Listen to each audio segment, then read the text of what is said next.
কাইলৈ উৰুকা ৰাজ্যৰ বজাৰত বিহুৰ প্ৰয়োজনীয় সামগ্ৰী এতিয়া উভৈনদী হৈ পৰিছে। দীঘলতি মাখিয়তিৰ পৰা আৰম্ভ কৰি ঠেকেৰা, লাও, বেঙেনা, হালধিৰে ভৰি পৰিছে বজাৰসমূহ। থলুৱাভাৱে শিপিনীয়ে উৎপাদন কৰা অসমীয়া গামোচাও উভৈনদী হৈছে বজাৰসমূহত। সমান্তৰালভাৱে থলুৱাভাৱে উৎপাদিত গুড়, দৈ, চিৰা, মুড়ি, আখৈয়ে উভৈনদী হৈ পৰিছে বজাৰ। লাড়ু, পিঠা, সান্দহগুড়িও উভৈনদী হৈছে মহানগৰীৰ বজাৰত। সমান্তৰালভাৱে বিহুৰ আখৰাত ব্যস্ত হৈ পৰিছে গাঁৱৰ বুঢ়া মেথা। আমি আপোনালোকক খানাপাৰাৰ পৰা কিছু পৰিৱেশ এই মুহূৰ্তত দেখুৱাব বিচাৰিছোঁ, কাৰণ গুৱাহাটী মহানগৰীৰ বজাৰসমূহত বিহুৰ সামগ্ৰীৰে ভৰি পৰা পৰিলক্ষিত হৈছে।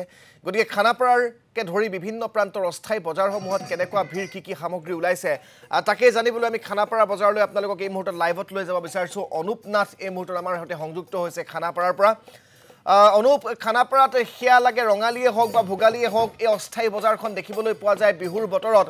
আৰু এইবাৰ যিহেতু উৰুকাৰ বজাৰ, ৰঙালীৰ উৰুকাৰ প্ৰাক মুহূৰ্তত এই বজাৰখনত কেনেকুৱা ভিৰ, কি সামগ্ৰী উভৈনদী হৈছে মই আপোনাৰ পৰা জানিব বিচাৰিম। দামসমূহ কেনেকুৱা দেখিবলৈ পোৱা গৈছে বজাৰত?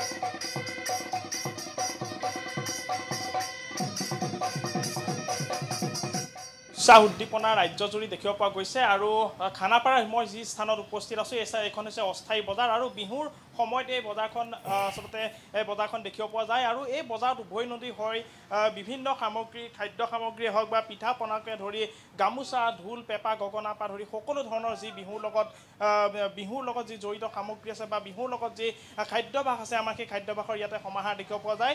মই যিসকল ব্যৱসায়ী আছে তেওঁলোকৰ পৰা দামৰ বিষয়ে জানিব চেষ্টা কৰিম। দাদা, আপোনাৰ বিপণী ক'ৰ পৰা অহা? আমি গাঁৱৰ পৰা আহিছোঁ। এতিয়া পাঠশালা, নলবাৰী এনেকুৱা লগ হৈছে, বহুত জেগাৰ পৰা আনিছোঁ মাছটো। বিভিন্ন সামগ্ৰী আপোনাৰ দোকানত আছে, কোনবিধ সামগ্ৰী কেনেকুৱা ধৰণৰ দৰ বা দাম কেনেকুৱা ধৰণৰ? দামটো বহুত, ইমানবাৰ দাম কৈ থাকিব নোৱাৰিমেই এনেই, মিডিয়াম দাম আছে। আৰু ধৰক পিঠা আছে আপোনাৰ 50 টকা, 60 টকা, লাড়ু 50 টকা, এনেকুৱা ধৰণৰ বহুত ধৰণৰ আছে। মাল 100টা আইটেমেই আছে। প্ৰায় 100 আইটেম লৈ আপুনি আহিছে।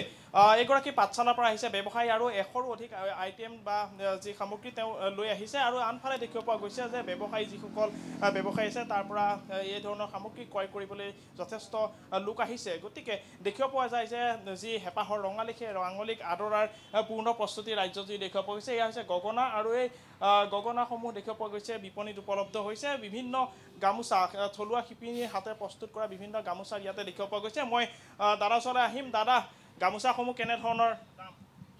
দাম গামোচালৈ চাইজ লৈ দাম আছে, ফুল লৈ দাম আছে, এনেকুৱা হ'ব।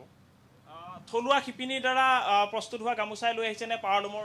নাই, পাৱাৰলুমতো নাই এতিয়া আমাৰ থলুৱাই হয়।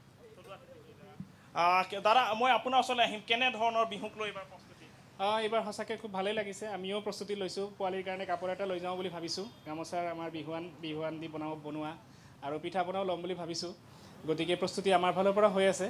আমি যথেষ্ট আগ্ৰহী আৰু উৎসাহেৰে আমি এইবাৰ বিহু পালন কৰিম বুলি ভাবিছোঁ। দামৰ তাৰতম্যৰ যদি আমি কথা কওঁ, দাম অলপমান বৃদ্ধি পাইছোঁ এইবাৰ, মানে 20-ৰ পৰা 25% মান আগতকৈ বেছি। গতিকে এইটো অলপমান চৰকাৰেও যদি অলপ মানে চালেহেঁতেন, ৰাইজৰ কাৰণে ভাল হ'লহেঁতেন। নিশ্চয়কৈ আমি আগুৱাই যাবলৈ চেষ্টা কৰিম। যথেষ্ট যিহেতু ইয়াতে বিপণী আছে, দৈ চিৰাৰ পৰা ধৰি সকলো ধৰণৰ সামগ্ৰী ইয়াতে উপলব্ধ আছে। দাদা এগৰাকী আপোনাৰ ওচৰলৈ আহিছোঁ। কেনেকুৱা ধৰণৰ দামৰ কথা? দাম আমাৰ এই নাৰিকলৰ লাড়ুটো বেছি আছোঁ 50 টকা, পিঠা 100 টকা, আৰু বগাটো 60 টকা এনেকুৱা। আৰু দৈ কেনেকুৱা? দৈ 200 টকা। সৰভোগৰ পৰা অনা হয় এইটো। সৰভোগৰ দৈ ৰাজদ্বীপ ইয়াতে উপলব্ধ হৈছে, আৰু 200 টকা দৰত এই ধৰণে ইয়াতে বিক্ৰী কৰা পৰিলক্ষিত হৈছে। আৰু যথেষ্ট ইয়াতে যিহেতু বিপণী আছে, সেই বিপণীত ইতিমধ্যে ভিৰ কৰিছে যথেষ্ট গ্ৰাহকে। আৰু দেখিব পোৱা যায় যে বিহু বুলি ক'লেই যিহেতু গুৱাহাটীৰ পৰা যিসকল গাঁৱলৈ যায়, তেওঁলোকে গুৱাহাটীৰ পৰা এনেধৰণৰ বস্তু ক্ৰয় কৰি লৈ যায়। আৰু গামোচা বা বিহুৰ লগত জড়িত ঢোল, পেঁপাকে ধৰি সকলো ধৰণৰ খাদ্যভাসৰ ইয়াতে উভৈনদী হৈছে। আৰু এই বজাৰত দেখিব পোৱা গৈছে যে গ্ৰাহক ইতিমধ্যে ওলাই আহিছে, বা গ্ৰাহকে ইয়াৰ পৰা ক্ৰয় কৰি, যিহেতু গাঁও প্ৰধান বা যি গাঁৱৰ খেতিৰ লগত জড়িত প্ৰতিটো উৎসৱ, গতিকে উৎসৱৰ গুৱাহাটীৰ পৰা যিসকলে যায়, গুৱাহাটীৰ কিছু সোৱাদ দিবলৈ চেষ্টা কৰে বা গাঁৱলৈ তেওঁলোকে লৈ যায়।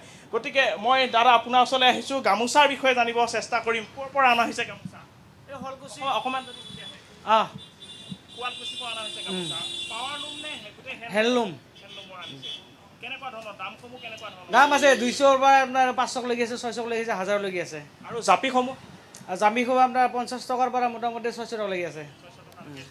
এটা কথা আচলতে সুধিব লাগিব যে পাৱাৰলুমৰ গামোচা যি ধৰণে ৰাজ্যত বন্ধ যদিও কিন্তু বন্ধ হোৱা নাই যথেষ্ট উপলব্ধ গতিকে দামৰ ক্ষেত্ৰত কিছু বৃদ্ধি পাইছে নেকি হেণ্ডলুমৰ বহুত দাম বাঢ়িছে বহুত যদি দেখুৱাই দিয়ে গামোচাৰ দাম আৰু গামোচাৰ কোনখন গামোচাৰ কিমান দাম আপোনালোকে নিৰ্ধাৰণ কৰিছে এইটো গামোচা যে চাই লওক হেণ্ডলুমৰ